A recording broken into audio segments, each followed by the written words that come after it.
Hello and welcome to Unprofessional Engineering. My name is James. You got Luke. Luke, we're going to look at another awesome how it's made today. And a little history too, I think. Well, you know, I can't do something without a little history background up. Okay. Because that's most of the fun, I think. I think it's all of the fun, actually. Really? You don't care how it's made? It's interesting sometimes, depending on what it is. But the history of the things we've chosen has been more interesting. So what we're to me. saying today is that how this thing is made is not interesting at all. But stick around for the first half on the history. Oh no, it's interesting. It's just, I'll explain why I'm not happy about how it's made. What we're looking at today, if you could see my sweet pants, is Levi's jeans. Yes. Yes? Oh, was that it? Yeah, okay. yeah. Yes. I had nothing else for you. All right. How about a brief history of Levi's jeans? Yeah. You want to kick it off? Yeah, so Levi's started out by this cat. He was a Bavarian immigrant. He had a dry goods company out in San Francisco, and he was out there during the height of the gold rush. So the problem was these cats are wearing these cheap, overalls and jeans and different work gear that was just tearing up all the time, over and over again. So Levi Strauss and this guy by the name of Jacob Davis combined the copper rivets that are inside of your jeans. So if you look at your jeans, you got the copper rivets. They actually partnered up and created the very first riveted jean material.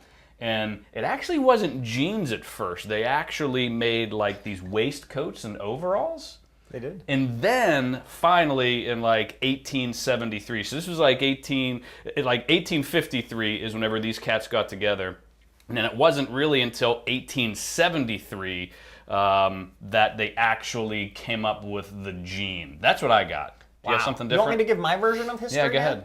All right. So this cat by the name of Levi Strauss was born in Butenheim, Bavaria. Oh my goodness. In 1829. Okay. Fun fact. Oh, you're giving people history. I believe it was. I believe this was an episode with Dave back in the beginning, where I had no idea where Bavaria was. Turns out it's just Germany. Yeah. Maybe a state in it or a region of Germany. Yeah. So anyways, any Germans that listen to us, let me know if that's a state or a region or whatever. After his daddy-o died in 1846, he moved to New York with his older brother, who ran a dry goods store in New York, J. Strauss Brother & Co. So, like you said, when the gold rush kicked off in 53, so I guess it kicked off before that, but he moved out in 53 to California to open up the West Coast, the West Side. Did you just throw a gang sign? I actually threw up the East Coast, but that's okay. Okay.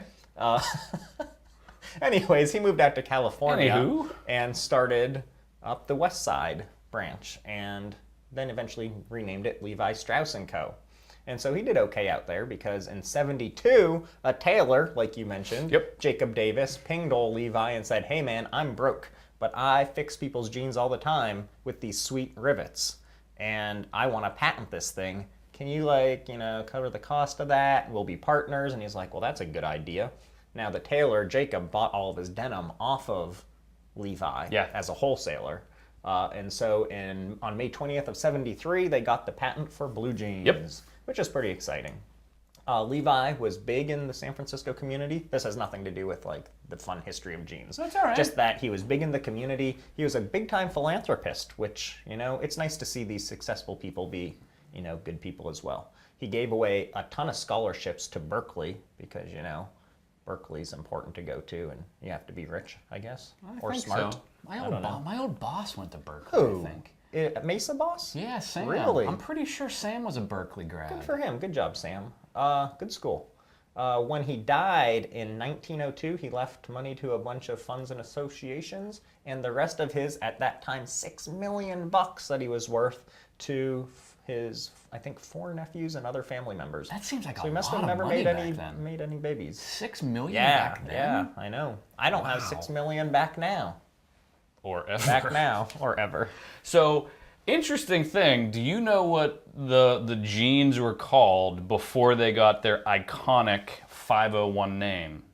Do you know what they were called? Do you know what the, we wear 5 whatevers now. Do you know what they were called? What were they called? They were double X's. The double X's? Yes, I have a fun fact about double X. So the double X lasted actually for quite some time, all the way up until 1890, and then it was turned into the 501. And the 501 meant something like that was their top quality brand or something. But I don't think that. it actually was like their lot number. They just chose that number. I see. Because like when you look on like all, and I have a quick fun question for you about that later, but when you look at what it means, there's no real rhyme or reason to like the 5 means this, the 3 means this, the 1 means, it doesn't necessarily mean anything. Oh, okay. So well, just marketing. Yeah. A marketing ploy. That's pretty good marketing. They've done okay. Yeah, all right. I have a couple fun facts for you. You want them? In 1886, the 2 horses pulling the jeans apart logo, you know that one? Yep. That's when it showed up. And the leather patch on the back as well was also added, you know, the like patch. Yeah, this thing. Hey, look, there you have it. And the horses. And the Neat. horses. Good job. 30-30. Wow. You're a fit young man. All right. You know it. Speaking of you being a fit young man, did you know denim was banned in some schools in the 1950s because it was a bad influence and made people juvenile delinquents, kind of like you? Thank you. Apparently, like, people would not be caught dead wearing jeans because it was almost like it was this mark of, oh, you're not educated, you're this low level blue collar worker, that sort of thing. So like wearing jeans like back in the day was almost like you were like a lower class of person that would wear jeans because you were in a mine or whatever type of manual labor you were doing. So it was never cool to wear jeans. Like now, it's like the exact opposite. Like I make fun of people that don't wear jeans. Like when I see a guy in sweatpants. You're really into bullying people. Well, no, verbally abusing. Well, no, I won't say it to their face. I'll do it behind their back. Oh, behind their back. Well, that's or the right in way my to do head. it. It's like when I see a grown man wearing track pants, it's like the George Costanza. You've given up on life. If you wear sweatpants in public, you've given up on life. Right. What about at Walmart? Is that okay? Okay. Wear jeans, guys, is what I'm saying. Jeans is like me dressing up at this point. You wear sweatpants? Like at home. Yeah, like house But I don't pants. leave the house. The only time I leave my house is coming to see But you. when you do, you're wearing jeans. Well, yeah. You're not going to wear like sweatpants. No. Okay, exactly. Right. All right. Okay. Anyways. Sorry. I do remember. Do you remember the silver tabs? So they have different colors. So silver tabs came out, I think, in the 80s, but they were all the rage when I was growing up because, you know, we're a little behind the times. I could never afford them, though, because I was poor and grew up on the mean streets of St. Mary's. So, Mean streets I of St. mean, Mary's. I didn't have fancy jeans, but I remember all the kids wanted silver tabs. I vaguely remember them. I forget what the difference was for them. I think just the rivets were just silver colored. They weren't copper. Kind of like those. Okay. Yeah. So maybe those are silver tabs. I don't know.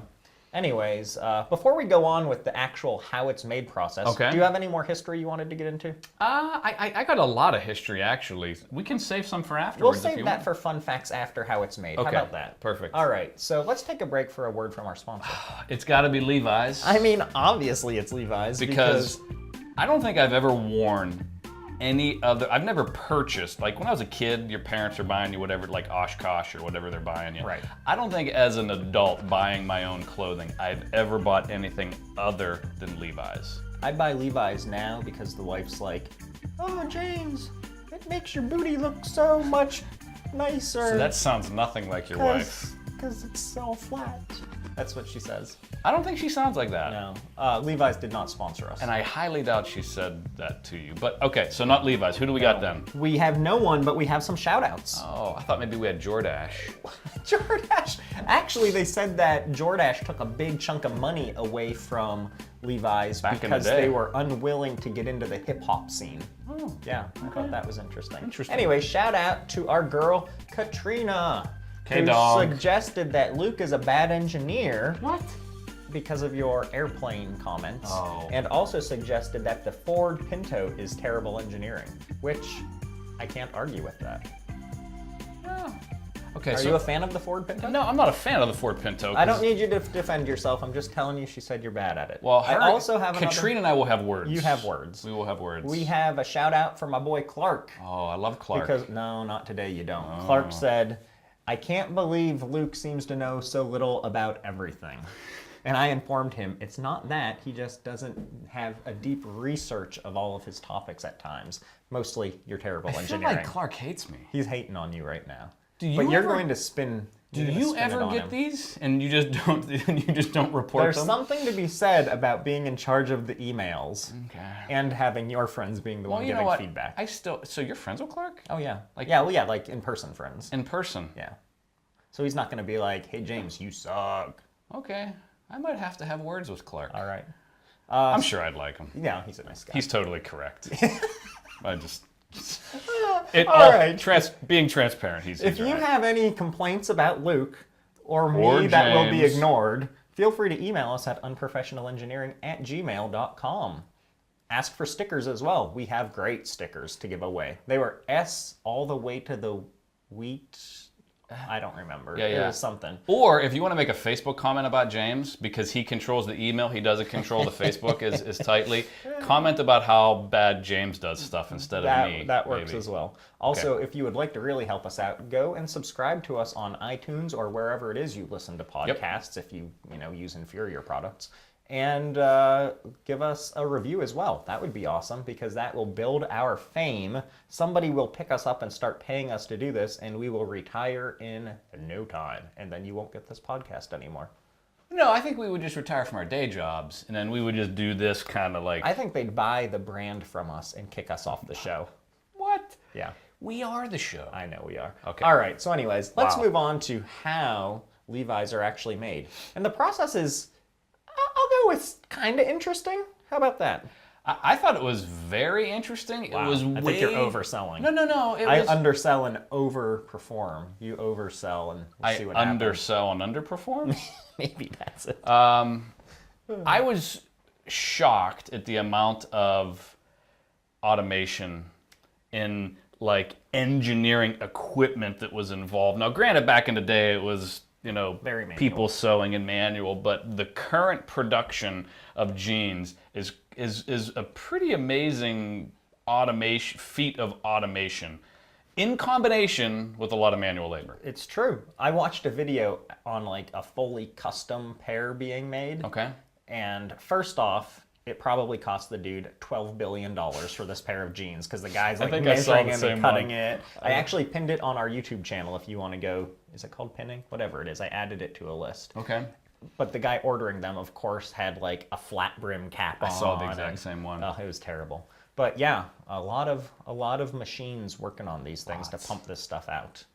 So first off, I thought, what is denim? I don't know what denim is. It's what I'm wearing, right? It's cotton. So it's a durable cotton twill textile, which made me say, well, what's twill? It's just a fabric woven to have a surface of diagonal parallel ridges.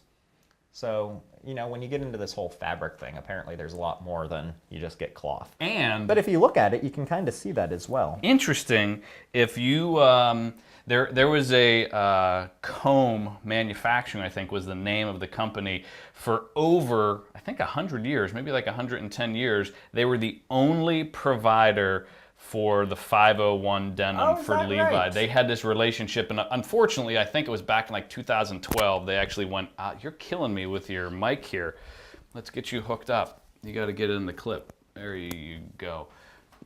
Wow, you just want to get up close. That's sorry. Okay. But they were the only place that could make the denim, and it was I watched this documentary on them. It was really interesting. They had this equipment that was literally like 100 years old, and whenever the equipment was looming the denim, the whole entire floor rocked, and they said the floor rocking is what gave the imperfection in the weaving. So they purposely left the floors to have these wooden floors so that the machines and the rocking actually gave it some of that. So it gave them character. Exactly. Interesting. Yeah, it was pretty cool. Huh, that is really cool. That makes my information a lot less cool. Sorry. It's okay. You can go ahead. The denim fabric, to create denim fabric, the weft, the horizontal threads, pass under 2 or more warps, vertical threads. That's that. The process makes diagonal ribbing of the denim and distinguishes it from cotton duck, which is apparently another form of twill fabric. and it comes from France. Nims, I think it is, from the 1700s. Okay. Originally used for sails. I did not catch that. Yeah, I thought that was cool that it was used for sails, which makes sense because it's really durable. It catches the wind and off you go. Yeah, very tightly woven. Yeah. Okay. So that was kind of cool. So I have, I think, let's see, a 1, 2, 3, 4, what I'm calling a 4-step process to making denim jeans. Oh, wow, I got way more than that. Do you really? Yeah. I have a bunch of steps like wrapped into okay. one. Is that okay? The interesting thing, too, before you get into it was I was shocked at how, like you and I are both classically trained engineers. Yeah. But it's very similar to assembling any kind of equipment. You know, you have sub-assemblies that get turned into other assemblies, and you know there's a parts list and the order you put things in, and then it makes the final assembly. Like I was under the assumption that it's all these individual parts and all of a sudden they just come together, but they actually make like the pockets separately. They make each leg separately. It's all these different parts and then they come together. Yeah, but then they make sub-assemblies, and then those sub-assemblies go up to other assemblies. It was interesting. I get what you're saying. Yeah. Like the whole one side and the pocket, and then the internal pocket is a sub-assembly that gets added in. It was just interesting how, when I was thinking about the process, it's very similar to, it's a small sub-assembly, but still, it's very interesting. Yeah, I agree. I just wanted to call myself a classically trained engineer. You are a classically trained person. I don't know if that's... You're classy, I know that. No? Okay, anyways, step 1, preparing the yarn. Yep. Cotton yarn at that. So you have to card the cotton. So the cotton's put through machines that contain brushes with bent wire teeth. That's the noise it makes. Scratches it up. Yeah. These brushes called cards, so that's why you're carding it. Cleans, disentangles, straightens, and just gathers up the fibers. These slivers, the fibers are called slivers, are then put into another machine, and they basically twist them together. That's the noise it makes. Okay, great, glad to hear it. To form the yarn. Okay. And so they just get really tight yarn there. So then, this is where the dyeing process comes in play. And of course, the most popular color is chemically synthesized indigo. So that's pretty much what most jeans look like. Yeah, some form of blue. Some flavor of blue, right. And the yarn is dipped a number of times to form different layers.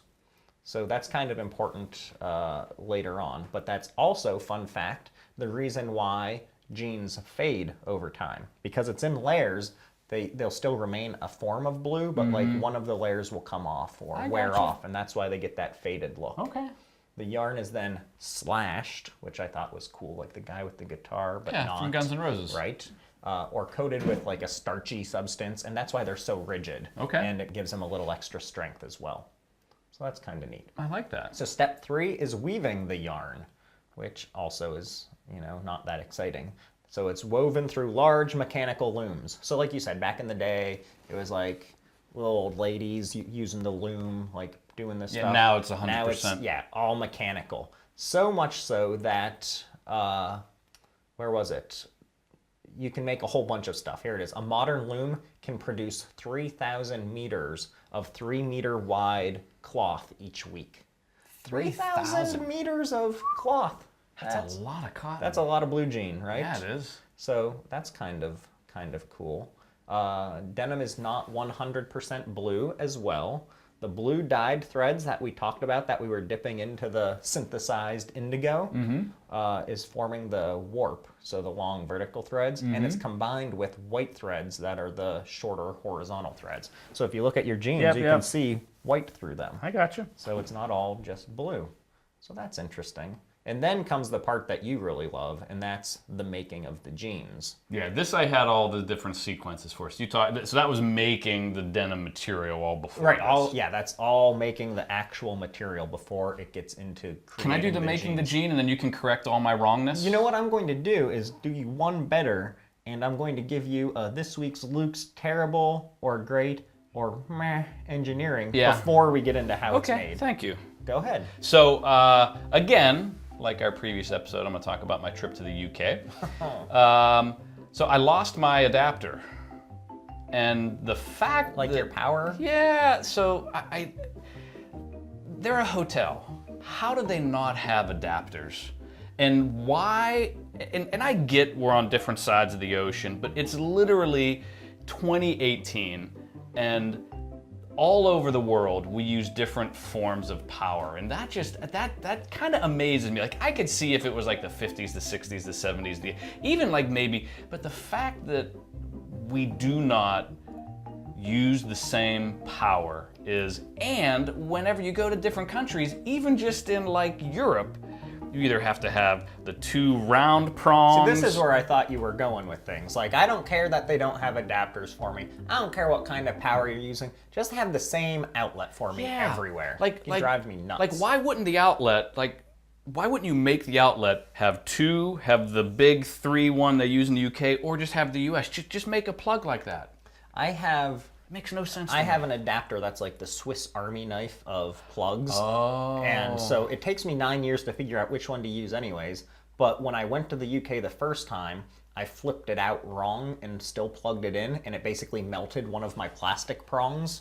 And so now I can't get that one out anymore. Yeah, So I just it's don't. terrible. I mean, the fact that the adapter does all of this, just build that into a socket, and especially hotels. Like, why? Yes, yeah. Like, I could see like maybe not homes having it but every hotel in every country should at least have a plug that has all the different. I think it's 3 primary options. It's the one we use, which is the 2.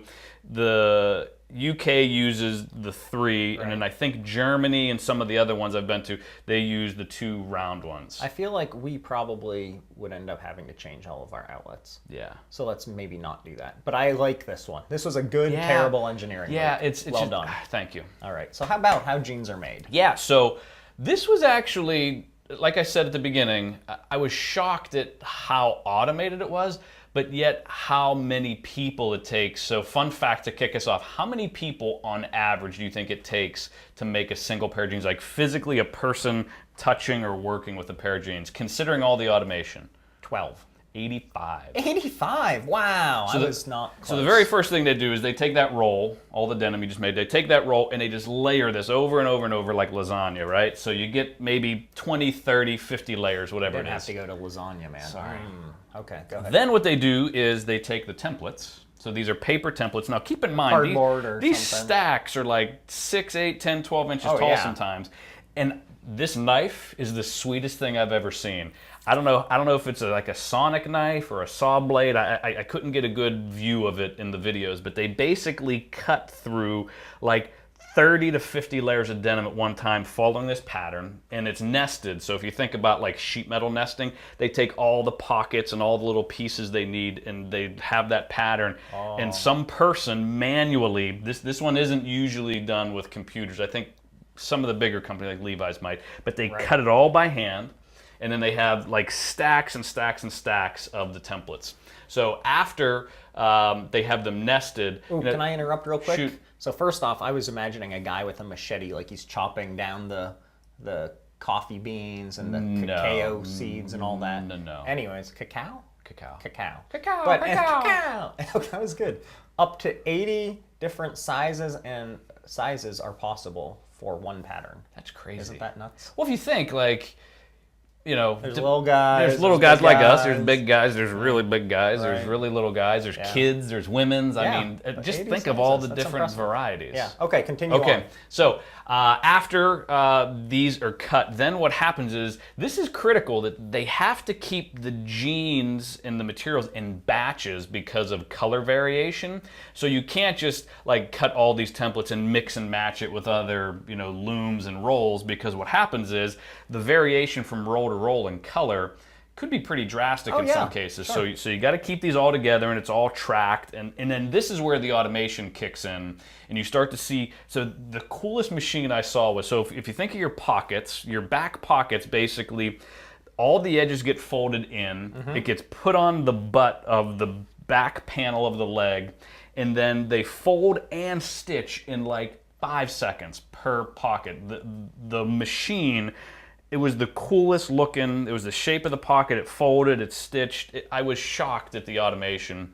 And then, and so after they get the panels put on, then they start to do the interior pockets. little sub-assembly, and then they start to assemble the seams and then all the different processes there. It seemed to me to be about a 50% automated versus manual. Right. I saw that. So, like you said, a full-on assembly line going on here. Yeah. And they get to like human-operated sewing machines, and each person is assigned one thing. Like, Yeah. you sew on belt loops. Yeah. That's what you do. And then it goes down the line to the next Yep. station. Yeah, and a lot of it's a combination of people and some computer controlled stuff. So stuff like, Right. setting the rivets or inserting the zipper or doing the button loop. What's that called? The buttonhole. Literally, sorry, the buttonhole. So a person is holding it there, but then there's a little computer Right. with sensors that knows where the corner is and literally stitches the buttonhole and then cuts the buttonhole all at one time. That's pretty impressive. Yeah. I saw that like along the assembly line, it goes, the various pockets and belt loops are assembled. Then it attaches the pockets, like you said, to the leg seam.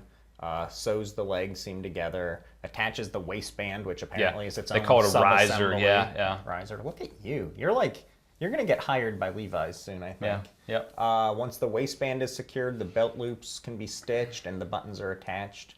If it includes a zipper, that gets sewn into place, and then the pants are hemmed, and then the maker's label is sewn on there. And then so that's the assembly, right? And then the crazy thing that happens is what they do to the jeans after they're assembled. I thought this was really interesting. So very rarely do you just get a pair of blue jeans. Like even the ones I think you and I are wearing, they're distressed, they're already pre-faded. So what they do is they typically use a combination of chemicals, which in some cases are manually like brushed on or sprayed on. In some cases, there's individual people like sitting there holding your jeans up against a belt sander or a drum sander to get certain creases and distressing. Yeah. So when you buy these pre-stressed jeans, that's a person more than likely in a third world country. And here's my big issue with the whole assembly thing. Almost all jeans nowadays are made in typically, other countries. They're typically super low wages for the people doing this. It's super repetitive, super dangerous. I think Levi's are made almost 100% in Bangladesh.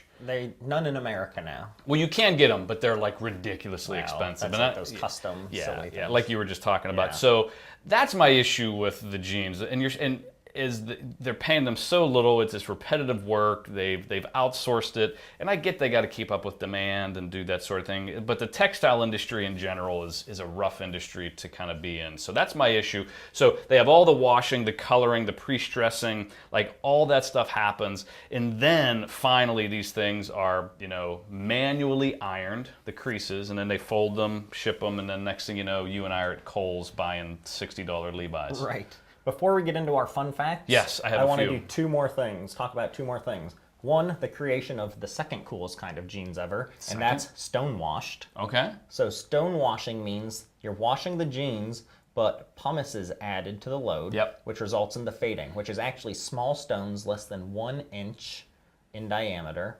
produce an even abrasion, while larger stones, about 4 inches in diameter, highlight the seams and pockets, which is pretty cool. But then there's the sweetest jeans ever, and that is acid washed, which are awesome. If you don't have acid washed jeans, you're not cool. We're going to make it cool again. Hashtag acid wash. Hashtag? Okay. Yeah. The modern process for acid washing was patented by an Italian company, Rifle Jeans, back in '86. They accidentally tumbled jeans and pumice stones wetted with a weak solution of bleach in a washing machine without water. And it stripped the layer of the coloring off, and then we got the sweet acid washed trend. I wonder if we took our jeans to Venus and had the acid rain. Acid rain could acid wash our jeans. Save a little bit of money, maybe. I think that's a good plan.